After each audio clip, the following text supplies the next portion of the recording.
Hi Mark, I'm Lancelot and my student number is 14. The nightmare outcome of a son's mental illness. Cynthia Hernandez was thinking about the missing doll when she awoke early that September morning in her family's two-story tract home, tucked away in a residence enclave north of a busy commercial corridor in Chino. The 10-year-old Cocker Spaniel, Sandy, hadn't been seen since the day before.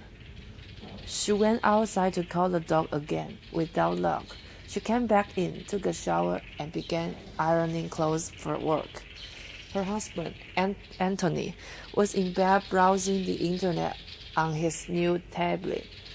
He didn't look up when their 19-year-old son, Aaron, walked into the room. Aaron and his mother had argued about the missing doll, and Anthony wasn't in the mood to talk to his son now. Aaron's behavior had been spinning out of control. He was convinced he was being poisoned by trucks passing on the nearby thoroughfare. Smells and loud noises upset him. He would grow incensed if his mother burned a tortilla in the kitchen or his grandmother had a television volume too high in her room. He punched holes in the wall and talked about killing himself. Once, his mother said he told her he dreamed that he had killed her. It was obvious to Cynthia that her son was a danger. She and Anthony had sought help from California's medical, legal, and law enforcement institutions, but they had found only temporary relief and were frustrated by the piecemeal and often impenetrable nature of the state's mental health system. I felt that one day I would come home and finish him dead in the house or that he would hurt somebody in the family, Cynthia said later. We always felt that. We lived with that every day. On that September day, Aaron woke up to his father as he sat reading in bed and raised a baseball bat above his head. The youngest of three children, Aaron was an artistic kid who loved playing guitar and a video game, Halo, a lifelike drawing he made for his grandmother of Sandy. The Cocker Spaniel stands out in the collection his family keeps. In middle school, he began using marijuana and later hallucinogens after repeated attempts to control his drug use. His parents decided it was linked to an underlying mental health problem. Psychiatrists began offering assessments of what Aaron's trouble might be and finally settled on a diagnosis: paranoid schizophrenia. Aaron's father was well aware of mental illness. Other family members had been diagnosed with schizophrenia and bipolar disorder. In the 21.5 years leading up to the September morning, Aaron and his parents had been stuck in a nightmare cycle. He had been taken to a psychiatric hospital 8 times on 72-hour involuntary hospitalizations, known by police and mental health workers as a 51 and 50 hold. The forced holds are reserved for people who pose an immediate danger to themselves or others or are too mentally ill to care for their own basic needs. That can be extended for 14 more days, or sometimes longer, when the patient is found to need more intensive intervention. After a few days or at most a couple of weeks in the hospital, staff would release Aaron and he would refuse to follow up on treatment and deteriorate again. In the most extreme cases, a court may order the patient placed under a conservatorship, allowing a family member or other court-appointed person to make medical decisions on their behalf for a year or more. In many cases, that means placing the patient in a locked psychiatric facility and sometimes forcibly administering medication.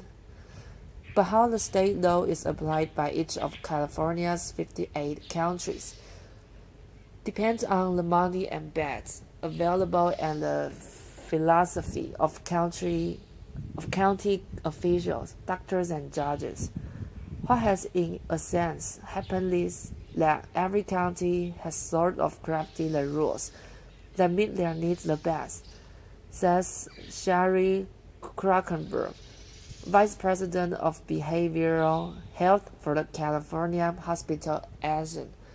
The result, she says, has been very divergent applications of people's civil rights, from county to county, city to city, hospital to hospital, and even from physician to physician.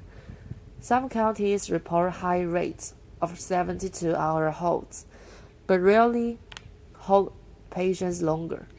Others detain fewer people but keep them longer.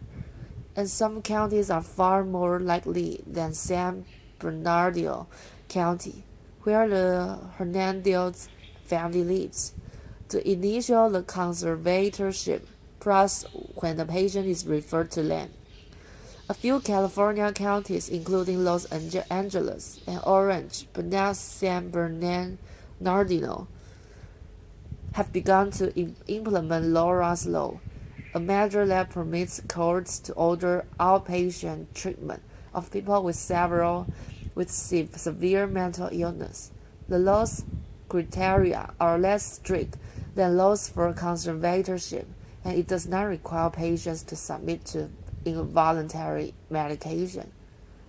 Still, some civil liberty and patients' rights advocates have argued that this expanding use of forced treatment infringes on patients' rights.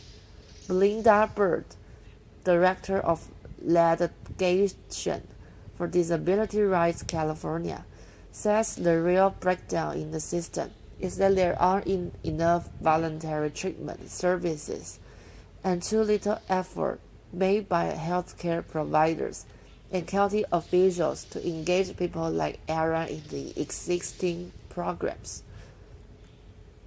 No one has shown me an individual who could not be engaged if approached in a way that made sense to them, she says. You don't need to force treatment. It is ultimately counterproductive and incredibly expensive. State Assemblywoman Susan Eggman, D. Stockton, who wants to expand the use of Laura's Law, points out that people whose mental illness goes untreated often end up incarcerated. We see this as a way of potentially increasing people's freedoms, she says. Unable to control Aaron, his parents kicked him out of the house twice after he turned 18 in 2013. During the first stint of homelessness, he was arrested on charges of indecent exposure and having an open container of alcohol. The case is pending. During the second, he landed in the emergency room with the skull fracture. He said someone hit him with the skateboard. Shaken by each incident, his parents took him back in, but his behavior made them increasingly anxious. In the video, Anthony saved on his cell phone. Aaron, slight and dark-haired, with the pock-marked face, paces back and forth, cursing and covering his ears as he argues this with his parents. I wish I could go outside, but I can't, because people are going to be throwing their cars at me, throwing all kinds of fumes in the air, and I can't even breathe in my own neighborhood, Aaron says.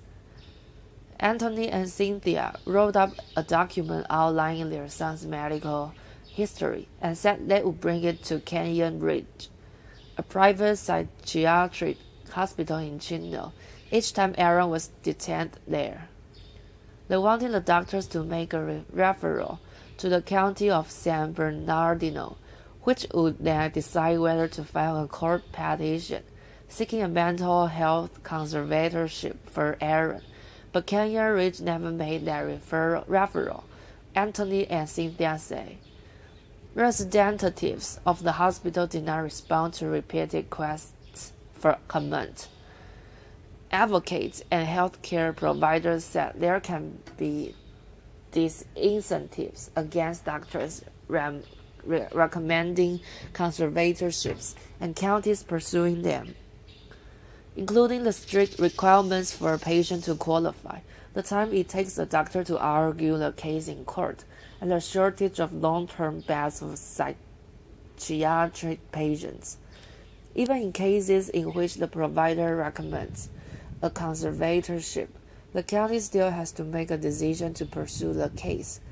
In some counties like Los Angeles and Alameda, the public guardian's office files a court petition nearly every time a health care provider refers to a patient for a conservatorship.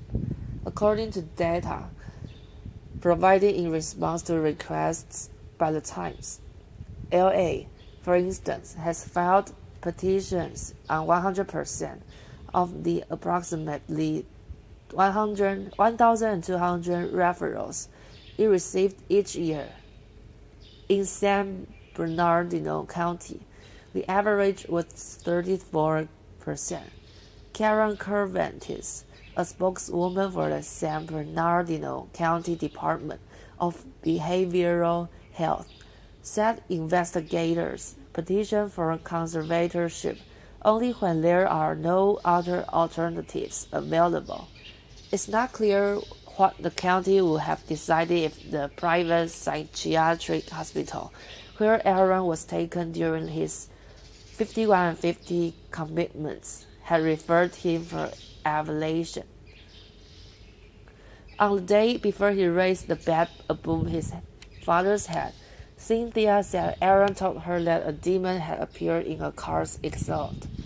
She called the county mental health crisis team and tried to put Aaron on the phone with them, but he refused, she said.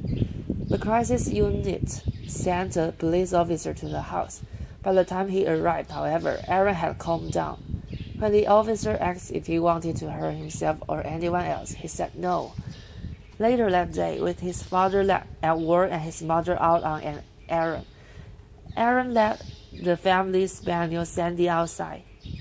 He lifted a baseball bat and brought it down on the dog, pounding her until she was dead. The next morning, Aaron brought the same bat down his father twice. Anthony, a stocky 52-year-old, managed to wrest the bat from his 110-pound son. He didn't see the knife in Aaron's other hand until the young man sank it into his temple. "Why are you doing this, son?" Anthony asked. "They are going to take you to jail." "Just die, Dad," Aaron said. "Just die." Cynthia ran outside to look for help. Aaron found her in the neighbor's yard and slashed and stabbed her too. Emergency room doctors were able to stitch up Anthony and Cynthia's wounds, including one gash on the mother's neck that barely missed an artery. They pulled a fragment of the knife from her scalp.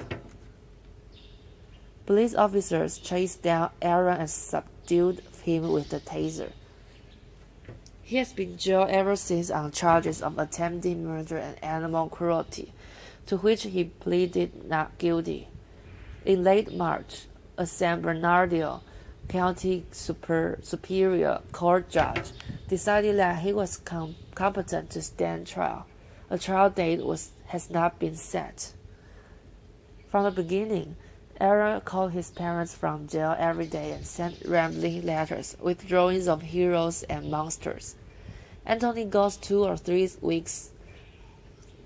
times a week to visit him. It took Cynthia longer to work up the nerve to face her son after the attack. Aaron's brother and sister did not speak to him. After a couple of months in jail, Aaron began taking medication. His letters changed, becoming more coherent, his parents say. He began to write about feeling remorse, Both parents say they want their son to go to a state hospital for treatment, not to prison. I'm also relieved that it happened this way, because now we are going to have something done, Anthony said the week after the attack, a stitched-up gash running all the way from his eye to his ear, which is odd to say and strange to feel this way, but this is what we are left with. In the jailhouse interview with the Times, Aaron chokes up when he describes killing Sandy. I thought, I can't believe this. I just took my dog's life that I love so much, he says. It was the evil within me trying to take over the so-called anger I had stored up outside of me. The same man could have killed his father. He says his mind is clearer now. I'm really thankful that my parents are still there. Thank you.